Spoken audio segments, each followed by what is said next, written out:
I'm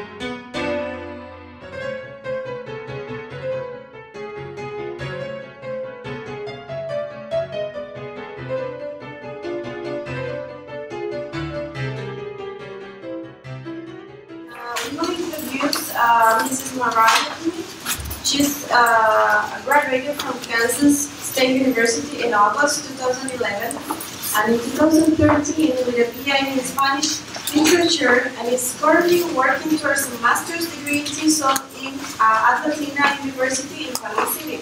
She teaches kindergarten and first grade at Jonathan Bilingual School, a private school in Panama City. She's a native from the United States but loves Panama and has had a wonderful experience here. Let's just welcome her with a warm applause, please. Okay, the topic is learning English again. My experience is, okay, that's yours. Yeah, my experience is okay. Hello everyone, I am very, very excited to be here in Panama and I'm very honored to be speaking at this Congress today. I want to thank you all for coming to listen. So first I'm going to share a little bit about myself, repeat just a little bit of what was there, so that you know about me in terms of my background and some of the perspectives that I have into this. So I was born in North Texas in 1992, which is really not that long ago. And language study has been my passion for as long as I can remember. When I was growing up, I read books all the time. Before I even could read, I would flip through books and pretend that I was reading them, right? I loved language, and English was the first language that I fell in love with because it was my native language. My mother read to me all the time, and a lot of my schooling was books, reading stories. It was a big part of my life as a young child, and it always just amazed me how language can transport someone, and the stories that you can tell, and the power that language has to affect us as individuals. So when I was in elementary school, I started studying Spanish because it was a part of our curriculum in Texas, and I had a weak moment in middle school where, foolishly, I thought that French would be cooler to study, which obviously was not the case. So thankfully, in high school, I went back to Spanish. And in college, I actually started, that was my major. I wasn't really sure what I wanted to do in college, so I took a lot of classes. I took French classes, I took theater classes. My major was modern languages with an emphasis in Spanish literature, and I loved that, and I'm glad that was what I got. But I actually never took any education classes. I never imagined that I would be a teacher, that I would be here today. So when I graduated, though, I had the wonderful opportunity to come here and teach because of the philanthropy of the Rotary Club. Which I don't know if you are familiar with it, but no more. It's a wonderful group, and they do really wonderful things here in Panama and internationally. So they're the reason that I'm here, and I'm really thankful for that. I've said a lot of these things already in my introduction. So I just want to say that I believe that learning foreign languages is the best experience that you can have. I remember when I first started studying Spanish and being able to really understand and read it, it was like this whole new alternate universe that opened up to me. Like this door was opening into another world. I already knew the whole world as it was experienced in English. And then all of a sudden, all of these things that I knew, they could suddenly be experienced in another language, in Spanish. It was like this wonderful alternate universe. It's a wonderful experience. And a similar thing happened when I started learning French. And I would really like to someday start learning Chinese because I just want to see what's behind that next door, right? What new world is out there for us? Because that's what language does. It opens doors to other alternate worlds. It's really exciting. Okay. Oh, in addition to all the experiences that she's mentioned, teaching here, and I'm also studying in Latina, I've had the wonderful opportunity to work with Miguel Escartín, who is the supervisor of the Panama Central English Network. Yeah, the Panama Central Region. Sorry, we go. Anyways, and he has given me the opportunity to visit a lot of the schools here in the Panama Central region, which has been wonderful to get to learn about the educational system here. And so I don't know a lot because I've only been here for a little while, but I have really enjoyed what I've gotten to learn about the educational system here and the English teaching system here in this country. It's been really educational. So what I'm going to talk about today is a couple of the differences that I've seen between the way that things were done in the U.S. when I was learning as a learner and the things that I've seen here as a teacher. And I'm also going to talk about some fun language stuff at the end. But I believe, I'm going to try not to talk too long because I believe that the way that I can be most useful to you is to answer questions that you have. I think that you know what you need from me more than I do. So I'm going to talk for a bit, and then I really hope that you will have questions, things that you might want to ask a native speaker, because I believe that's the #1 qualification that I have for being here and speaking today, is that I'm a native speaker. So I hope that I can be of service to you in that capacity. Before I move on, I just want to share with you, I'm going to be kind of open and honest about something. I want to share one of my greatest fears as a teacher here in Panama. When I first got here, I started looking for, on the internet, communities of other Americans or British people who had gone and as foreigners were teaching English in other countries. And I found one man in particular who had written a blog that was really worrisome to me because he talked about, he had taught in China, and he developed a very strong opinion that anyone who goes as a foreigner into another country and teaches English is supporting a system that oppresses the native language of that area, and basically that is promoting linguistic imperialism. And this was a very strong opinion that stated very powerfully, and it disturbed me. I worried that I don't want to be a part of that. I don't want to be a part of a system that is telling people that their own language isn't valuable.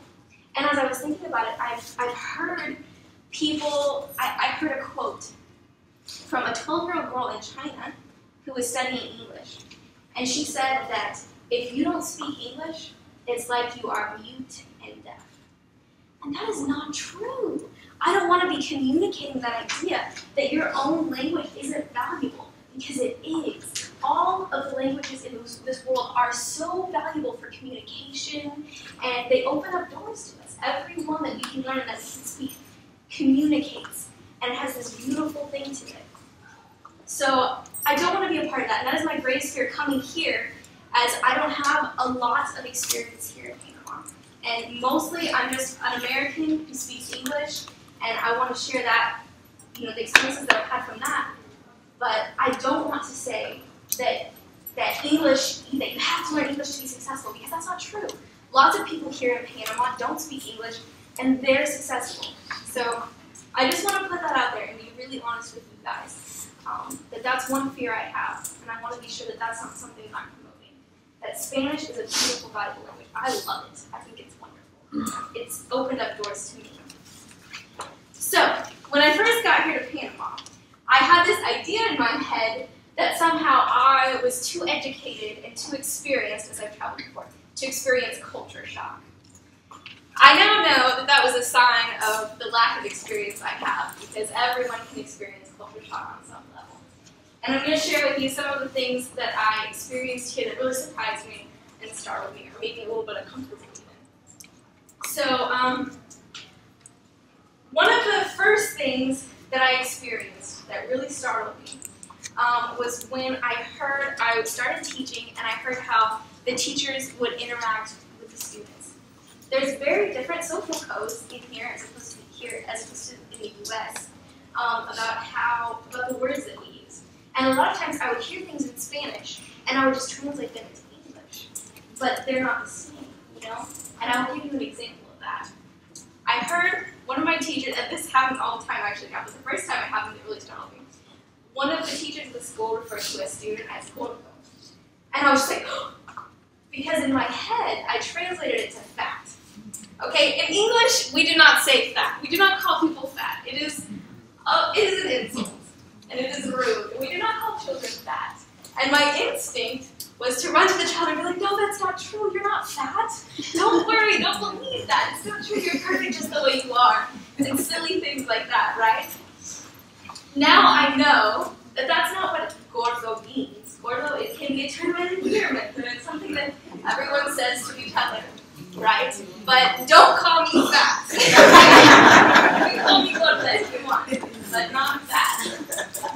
So, one other thing that I experienced, the U.S. is a very politically correct place. There's a lot of worrying about being gentle with the child's feelings, and part of that, the growth comes from that. And always being positive. You're never allowed to say anything negative. I have a friend who works at a preschool, and they're never allowed to tell the child no. You can't tell the child don't do that. You can't tell the child stop. You have to use other words. You have to say, we don't write on the walls with crayons. We don't do that. Or no, they can't even say that. Crayons are for writing on paper. That's the way. They have to phrase everything that way, in a positive way. Crayons are for writing on paper. And so that's the culture I was coming from. This is very like, it has to be positive, it has to be 100% that way. And I heard one time, the teachers here are very upfront with their students. And they'll say things like, this is just not good. This is ugly. They'll say, this is not good. I expect better, right? And it really startled me to hear teachers be so honest with their students. But I really think that that is a valuable thing that we are lacking in the U.S., that kind of honesty. And it creates this idea that, oh, I can do anything and it will be fine. Like, I don't have to put forth more effort. What I have exactly without any trying is fine. And that's not true. So that's something really valuable that I've learned from the culture here, that being honest can cultivate this idea of working harder and trying harder and doing more than just the best that I can do right now in this moment without trying. Because you can always do better. So I think that was a really cool thing that I got. One other difference that I found, before I came to Panama, I hadn't really ever thought of using dictations in an English class. I actually didn't really know what a dictation was. We don't use those in the U.S.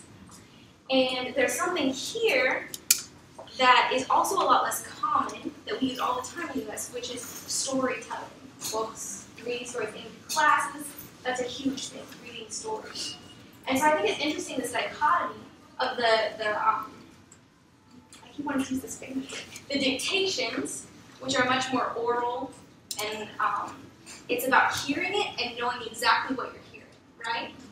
Whereas the focus in the U.S. is more reading, and it's about looking at it and being able to see it, maybe more visually. So I thought that was really interesting, and it's definitely something that I'm going to take in my future teaching experiences. I want to be able to use things like dictations for students that are more oral and want to hear that kind of thing. So I'm really excited about learning that. And I also want to share with you, because you guys know about dictation, so I want to share with you kind of what we do in the U.S. with reading and stories, and why I think that that's valuable too. So maybe I'll take dictations, and maybe you can get something out of what I have to share too. In the U.S., you cannot walk into an elementary school without finding like piles of books everywhere. It's something that we do. Now, books here are kind of expensive, and they're hard to get a hold of. And something else that I found really interesting is that when people talk about books here in Panama, in English, using the word books, a lot of times they mean textbooks. This is just a linguistic difference for me. If I mean a textbook, I say textbook. If I mean a book, if I say book, I mean story. Like a storybook, right? And so that's just kind of a linguistic difference too, and I think it's reflected in schools. We talk all the time about, we use books, but they need textbooks. And I think stories are really valuable for us as language teachers. I'm going to tell you why. To me, the purpose of language is storytelling. Everything that we do with language is storytelling. Right now, I'm telling you a story. I'm telling you my story. And when we come home from work and we talk to our wives or our husbands, we tell them stories, right? We tell them, oh, this crazy thing happened at work today, this person was being terrible. One of my kids cut off her hair in class, and I almost cried, right? It's a short story, but it tells a lot. That's how we communicate. And so I think when we use stories with our children in class, we're communicating to them that this is the purpose of language. This is why we're learning English. It's not, it's not just so that we can get a good job and just so that we can, move up in life. It's so that we can tell stories. It's so that we can communicate, right? This is the purpose of all language, in Spanish and English, I believe. So I think that a big part of the reason that teachers here don't use stories a lot is that they don't really feel like they have the resources because books are expensive, right? But stories don't have to be in books, right? So I want to give you just a few of the resources that I've used here because I can't go out and buy a library full of books either. A few of the resources that I've used here to tell stories to my children. And one of them is wegivebooks.org, which are books on the internet. There's a lot of sources of children's books on the internet with pictures. And they're really fun. Also, wegivebooks.org is a really great one. They have a lot of good children's books out there, and you just sign up. It's totally free. And you can find books that fit the lessons that you're teaching. I was teaching my kids about animals to very young kids, right? Kindergarten and first grade. I was teaching them about animals, and I found a book on We Give Books. It's the story of how the elephant got his trunk. And I don't know if you know the story, but the elephant didn't have a trunk, and one day he went to sleep by the river, and the crocodile jumped out and grabbed him by the nose, and all the other animals helped pull him back to save him from the crocodile, and his nose would be through his trunk, right? It's a really fun story, and I've told it to the kids mostly in Spanish, and I have the pictures up here because I have a projector and things, so I put it up on my computer, and I showed them the pictures. And the kids would get so excited when they saw the elephant's trunk growing. They were all just like, oh my goodness, oh my goodness. And in the book it says longer and longer, right? So that's a word that they know. So I read them that part in English, longer and longer, and they were just like so excited with big eyes. So that's one resource that you can use to tell stories. And you can mix it up, do some Spanish so they understand, and some English, or you can do it all in English, whatever you think is most valuable. There's a few other websites. If you want to talk to me afterwards, I can tell you some of the resources that I've found to find books online. But say that you're doing a unit on something that you can't find a book for anywhere on the internet. Or you have a story that you want to tell, maybe a Panamanian folklore, something like that. That you know that the kids already know and you want to relate it to them in English, right? But you can't find that on the internet. What I would encourage you to do is actually build a PowerPoint with some pictures so that you can show them and just tell them the story, right? That, just flip through it and tell them the story in English or Spanish, however you want to do it. One time, same day that we were working on animals, and I was with kindergartners. They're so small and they're so easily distracted, right? It's hard to keep their attention. And so I was flipping through the pictures, and we were trying to act out the animals, and I told them what it was called. It was rare. And they had told me that they wanted to learn how to say unicorn, right? So I included unicorn in our animal unit. I know that's not technically correct, but I included unicorns. And I found this picture on the internet of a unicorn that looks really realistic. They just took a picture of a horse and put a horn on it. It looks really great, like it's a legitimate unicorn. And so I showed him this picture, and I don't know why, but it just occurred to me in the moment. I was like, hey kids, I took this picture. I took this picture of a unicorn. I met a unicorn. Guys, this unicorn saved my life. I was like, this unicorn saved my life. And they were all like, their eyes got so big, and they were just like, what? Tell us the story. So I was like, I was walking in the woods, and I told them in Spanish, I was walking in the woods one day, and I was looking at the beautiful trees and the flowers, and suddenly, out of nowhere, a bear appeared. This huge, scary bear appeared, and it started running at me, and it was going to attack me. And the kids are just like, oh, right? They're so excited. They're so interested. And I was like, but out of nowhere, this unicorn came. And I was like, I have to get out now. So I was like, this unicorn chilled out. And he ran at the bear. He charged the bear. And the unicorn attacked the bear and saved my life. And then I took this picture as it was running away, right? Because that's what I was worried about if I just got attacked by a bear. And the kids were so excited, and they had these huge eyes. And the next day, I was looking at his pictures again, and we were acting him out. And when we got to unicorn, they were like, "Tell us the story! Tell us the story about the unicorn!" And now they never forget the word bear, and they never forget the word unicorn. They're going to know those words forever. So that's one way that you can use stories to, even if you don't have books, stories can be oral, and stories can be Panamanian, they can be cultural, and you can give them in English and say, English relates to you where you are. English can be a part of your culture and who you are. So yeah, those are the two main differences that I wanted to share with you guys. And now I'm going to talk a little bit about some questions that I've gotten about English on here. I talked to a lot of people of varying English levels in English. And I found that the most common questions I get are about contractions. Because contractions are really fun, right? When I was learning Spanish, they told me that Spanish is really hard to understand because a lot of times the vowels blend together. They'll say things like para arriba, and there's two A's just blend right together. So when you're learning, it can be hard. But I think in English we have something even more fun, which is the contraction.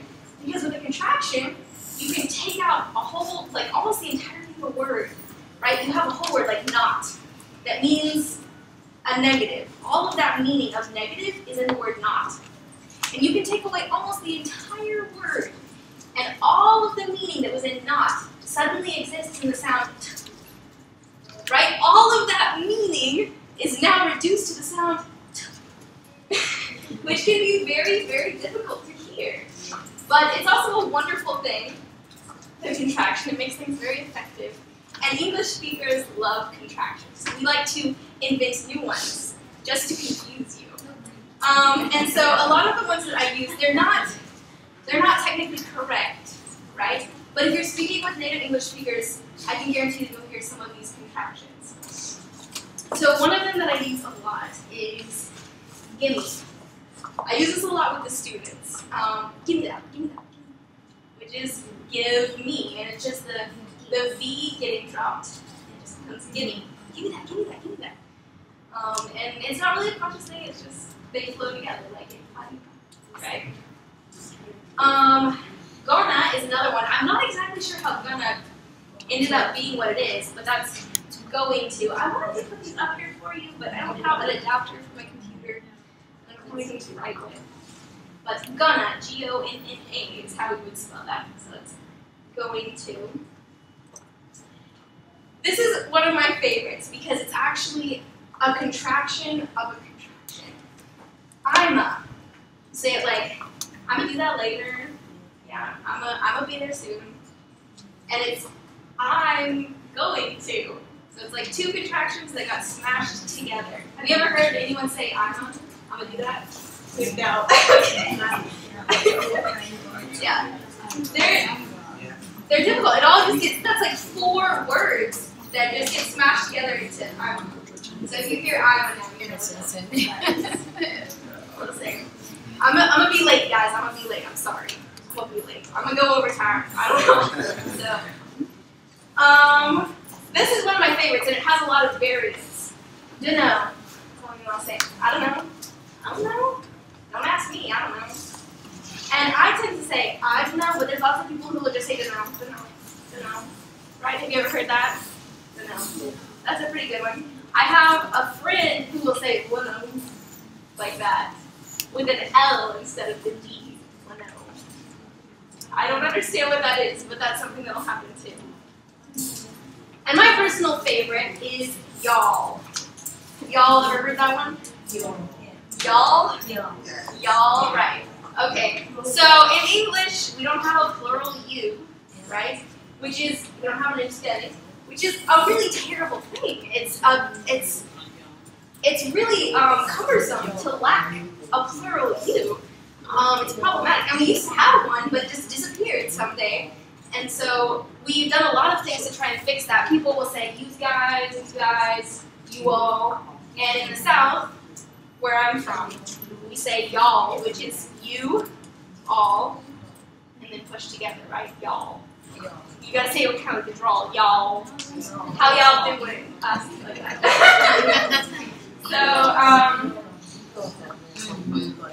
those are a few fun contractions. I just thought it'd be fun to share with you guys because as I've been here, those are the things that I've gotten the most questions about is contractions, just words getting smashed together. So it's been a lot of fun being here in Panama and learning about Panamanian culture and learning about teaching English and learning about English. Learning about my own language has been a wonderful experience for me, and I really want to thank you all for coming here and listening to me. And I hope that what I can do is answer any questions that you have, that I can just make myself available to you for education-related questions, right, and English-related questions, for anything that you feel like a native speaker would be able to help you with. So that's what I want to do right now, is just open the floor to any questions that you might have. Do you have a question? What I'm telling my colleagues here that I hear that when you say Ghana, you call it informality. You talk that way about friends. Yeah, then you say Ghana, it's You don't call it contraction, you call it informal. informal. Well, I say that they're contractions because they are essentially taking two words and putting them together. They're definitely not formal contractions. And I said that at the beginning. They're not correct usage. But they're things that if you speak with native speakers, they're going to use. And I say that they're contractions because essentially they are. You take out bits of words and you push them together. And the meaning that used to exist in a whole entire word now is just a sound. Like, But I don't know if it's, I mean, we have a spelling bee contest in Chiriquí. We actually going to have a spelling bee contest in the whole country. And when the pronouncer was saying the word, sometimes the word, the way he said it, is not the way I learned it. So in that case, like if I have my student and I was teaching him the word this way, but then the pronouncer said it his way, he got lost, confused. yeah. And then it happened with a word that I actually don't know if it was okay. A little girl says the word was diamond, and then he didn't say that. He said diamond. And I was like, where did he get this Like that. from? Like that. Yeah. With a T at the end. And the boy was looking, and then I was like, that's not the way he knows it. So he got confused. So what can you tell us about this kind of mistakes? Can we call them mistakes? I don't like to call pronunciation issues mistakes because English is at this point in the world spoken by more second language speakers than by native speakers. You probably know that, and that's changing the way we speak it. There's more. I'm trying to remember the statistic. There's more English speakers in Asia than there are in, I think it's Asia and the Middle East, than there are in England and the US. So the majority of English speakers don't speak English the way I do.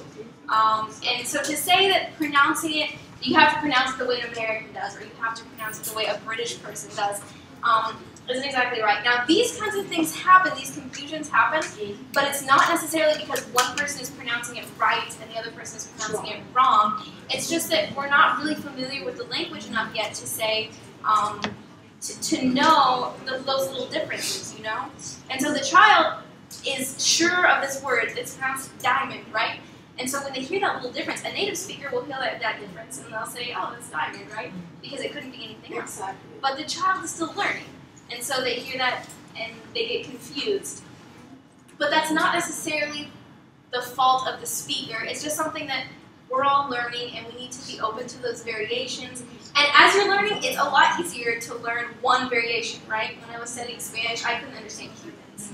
Cubans are impossible to understand. Still for me, I have trouble understanding Cubans. But they speak Spanish wonderfully, right? They speak Spanish correctly. There's nothing wrong with the way they speak Spanish. And so it's a delicate thing, but I really want to encourage you not to get hung up on pronunciation and details like that, and because it ends up being something that people fight about. And they say, no, this is the right way to say it, and this is the right way to say it. And the important thing is that we communicate. And it's really difficult when you're first starting to learn. But it's better not to say this is the right pronunciation.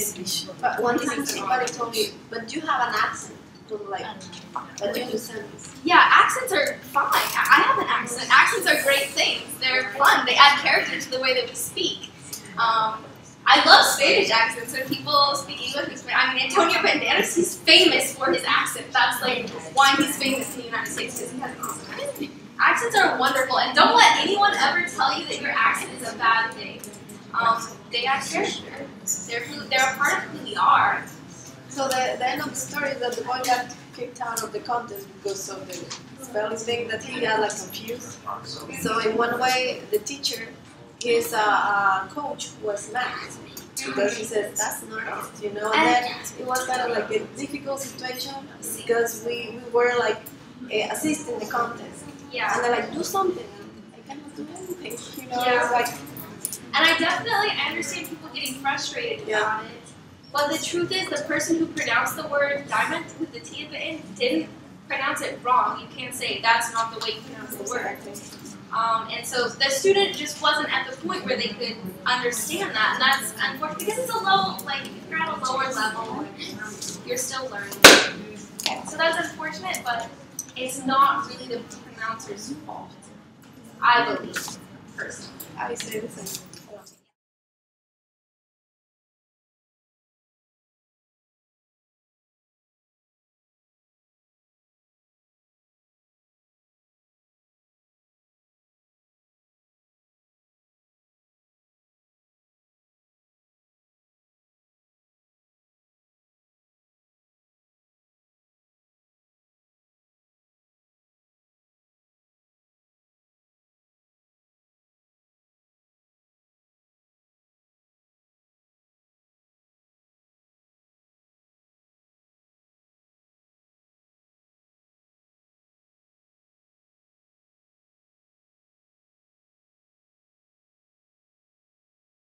Encouraging us to use contractions as much as possible. I want to ask, what about those questions, those words that comes from phrases? If we used to take just the first or two first word letters, from those words, like as soon as possible. Like you used to say ASAP. Well, I'm not necessarily saying that you should use contractions as much as possible. I'm saying these are contractions that English speakers use, and we like contractions. But if you don't, there are a few people. There's actually done studies that firstborn children use contractions less than like later children. Isn't that interesting? So there are some people who will say, I cannot do that, and like say out the whole thing. And that's okay if you prefer to speak that way. But I definitely think it's good to give your students exposure to both kinds of speaking, and to give them exposure to contractions and things like that aren't necessarily correct. And let me think about the question exactly, about using things like ASAP. I think that's really up to you. Especially language like that, you're going to hear it a lot in television, things like that, and it's very informal. Informal. Yeah, it's definitely more informal to say things like ASAP. But I think that our students should get exposure to informal language as well as formal language. That they should get to hear both of that. I have a friend who I'm talking to who has been studying English for a long time, and he wants to be a doctor, so he's studying English. But he hadn't ever heard like any of the slang terms that I use. And so he'd always be like, wait, what does that mean? What does that mean?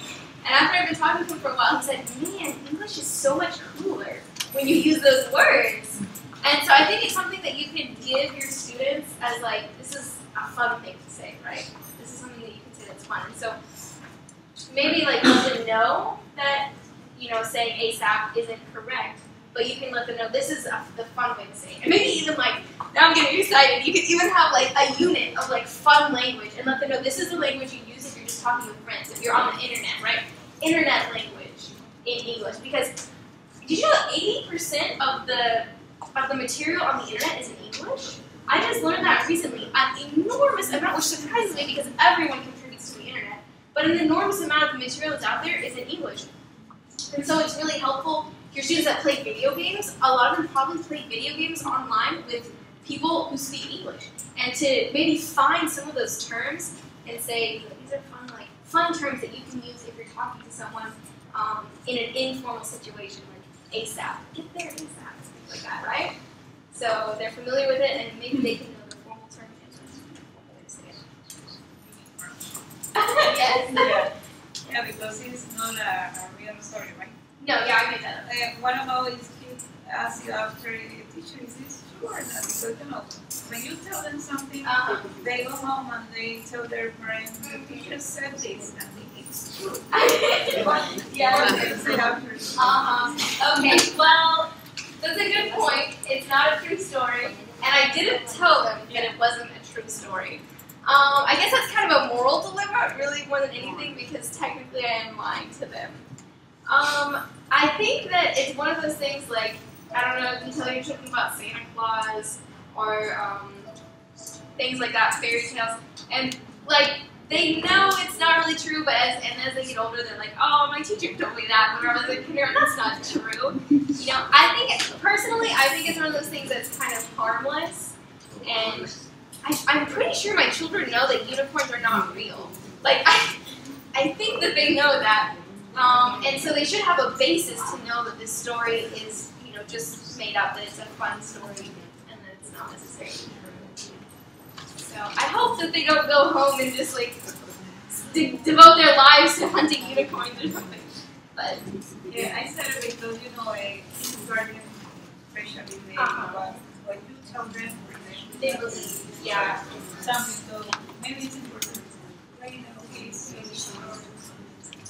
I'll think about that. Maybe, next time we get back to classes, I'll be like, hey guys, I gotta tell you something. I have a confession. Yeah. It's a good point. The verb is something that we always gonna be using. Kids always forget. Sometimes even that's the first thing that you should give them to the class. So what techniques or what methodology would you use to teach the verb? Okay, I had a really fun class at La Latina with Professor Alopin Ruiz. I don't know if any of you are familiar with him. He's a wonderful professor, and he talked about how to teach grammar. And so I'm going to share with you his perspective, which is that we don't ever tell them we're learning the verb to be. What we do is we use it, and we should give them examples to use it, and that it should be always very specific. That so, for example, if you're doing a lesson about animals, you'll specifically target, we'll say, this is a monkey, and you'll have them use that, this is a monkey, right? And you'll focus on the verb, this is, right, a monkey. And so you give them chances to use it, and then, like, these are monkeys, right? And so they can see the difference, but without ever telling them, because his philosophy, and a philosophy that is very prominent right now, and that I personally believe in, is that children and learners, language learners, don't need to know meta-language. They don't need to know things like conjugate. They don't need to know what that word means. And they don't need to know what, an adverb is, or even how to, like, find prepositional phrases. But they don't need to know that. And so they just need to hear it and use it, right? Like nouns, pronouns, like when you're... Yeah, they don't need to know meta-language, right? And so there are some people who disagree with that. I personally think that it's true that when you're first starting to learn a language, especially with young kids, because they already don't have that meta-language in Spanish, right? So yeah, that's what I would recommend, is just use it. And I think that learning language should always be kind of like play. It should always be kind of fun, and there's definitely like some, roteness to it, but there should be an element of fun, and that's where you introduce things like grammar. The first time that they hear it shouldn't be, this is the verb to be, and this is how you conjugate it. The first time they should hear it would be in use. When you're using it and you're saying, this is and these are, So that is my perspective on that, and some credit to Mr. Alvin Ruiz. So, thank you. You're welcome. Thank you for the question. So the mother is opposed to the child learning English.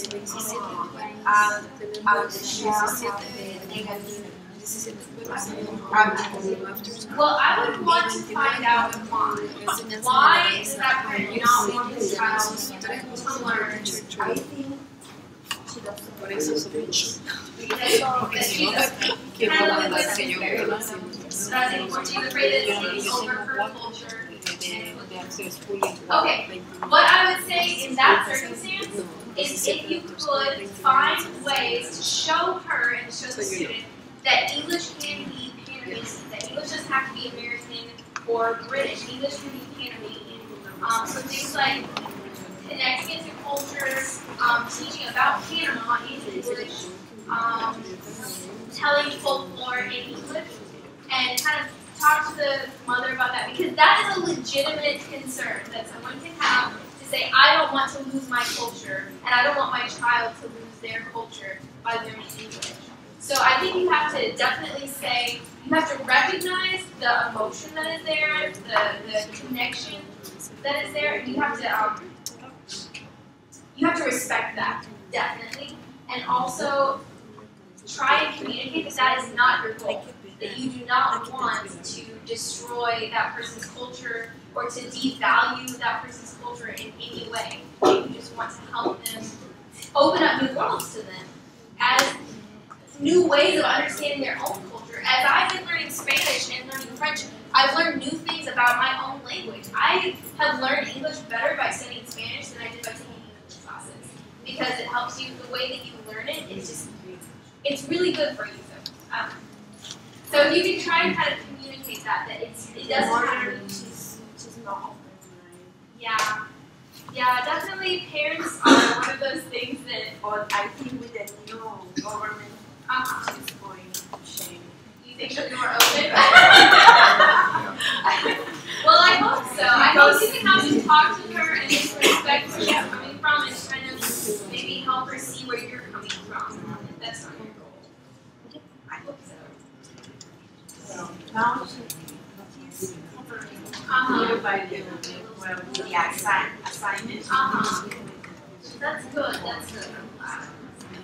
Yeah, I can definitely see where she's coming from.